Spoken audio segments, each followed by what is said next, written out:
नमस्कार। कश्मीरी पंडित कल्चर में मैं उज्जवल हांडू आपका स्वागत करती हूँ। ललवाखों की श्रृंखला को आगे बढ़ाते हुए आज मैं आपके लिए लेकर आई हूँ 2 और ललवाख। जैसा कि आप जानते ही हैं कि माता ललेश्वरी, जिन्हें प्यार से सभी कश्मीरी ललदद कहते हैं, वे कश्मीर शैव दर्शन की अनुयायी थीं। इसीलिए आप उनके हर एक वाक में कश्मीर शैव दर्शन के सिद्धांतों को पाएंगे। आइए आज के ये हम 2 वाक ले रहे हैं, सबसे पहले हम इनके मुख्य बिंदु देखते हैं। पहला ये कि शिव सभी सृष्टि में, सभी ब्रह्मांड में व्याप्त है और वो अपने आप को अलग अलग रूपों में अभिव्यक्त करता है। और दूसरा ये कि मनुष्य जन्म में ही हम शिव को जान सकते हैं और किसी जन्म में नहीं जान सकते। तो चलिए पढ़ते हैं आज के वाक, जानते हैं इनका अर्थ और समझते हैं इनका भावार्थ। तो हमारा आज का पहला वाक इस प्रकार है। शिव छुई ज़व्युल ज़ाल वहरवित क्रंजन मन छुई तयरित क्यात जिंदनय वुछन अदकैत मैरत पान मंस पान कट व्यचरित क्यात।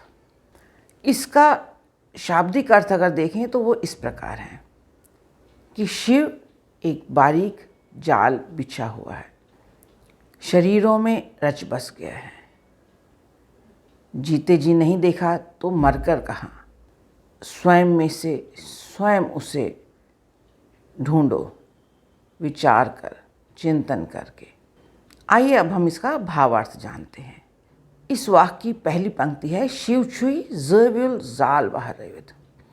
इसमें ज़व्युल का अर्थ होता है बारीक, यानी शिव छुई ज़व्युल, शिव बारीक है यानी सूक्ष्म है।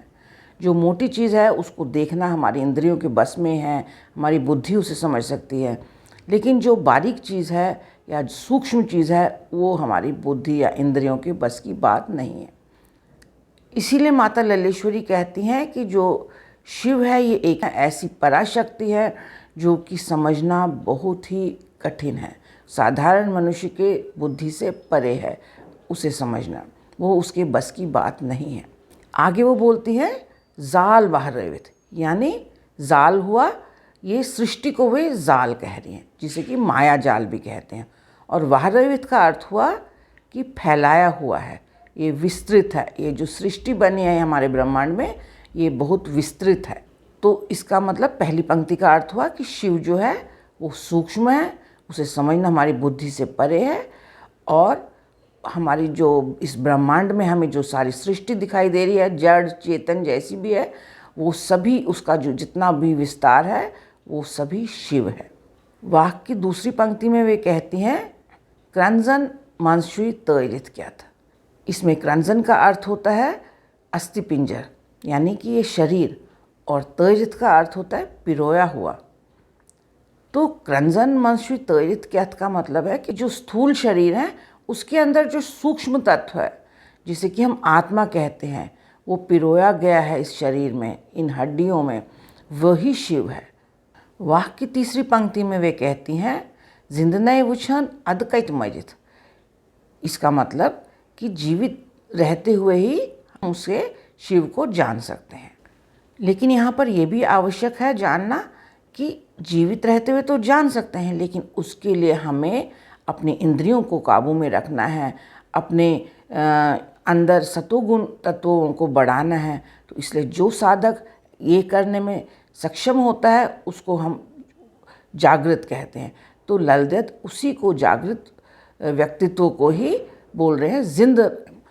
जो मनुष्य या जो साधक अपने इंद्रियों को काबू में नहीं कर सकते तो उनका जो शरीर रजोगुण या तमोगुण वाला शरीर हो जाता है उनका, तो ऐसा व्यक्ति शिव को नहीं पा सकता, नहीं जान सकता। ऐसा व्यक्ति मृत व्यक्ति के समान है। वाक्य की चौथी पंक्ति में वे कहती हैं पानमंस पानकड व्यसरित क्यात। यहाँ पर पानमंस पानकड मतलब क्या है? पानमंस अपने आप में, यानी अपने भीतर में से, अपने अस्तित्व में से, अपनी आत्मा में से। पानकड, पानकड का मतलब है स्वयं ढूंढो, स्वयं कोशिश करो शिव को जानने की।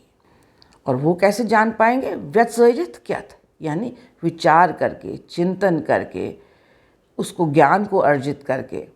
चिंतन मनन करके शिव को जानो अपने शरीर के भीतर। आइए अब दूसरा वाक्य पढ़ते हैं, जो कि इस प्रकार है।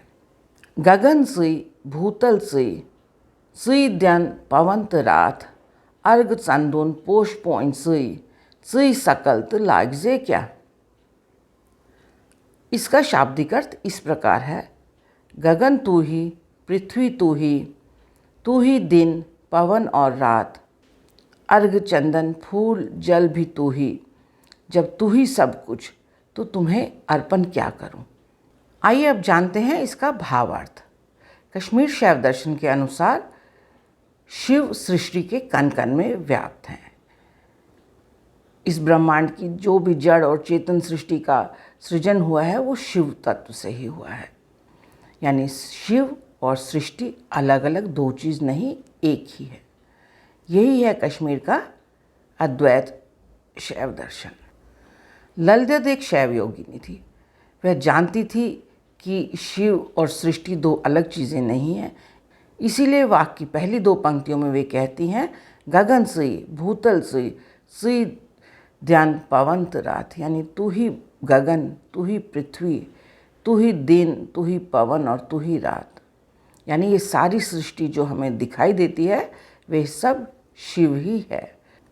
वाक्य की तीसरी पंक्ति में वे कहती हैं, अर्घ चंदन पोष पोइन सुई। यानी अर्घ, चंदन, फूल और पानी जो कि हमारी हिंदू पूजा पद्धति में ईश्वर को अर्पण किए जाते हैं, वो सभी तो तुम हो। यानी सृष्टि में ये सब चीज़ें जो है वो सब शिव है।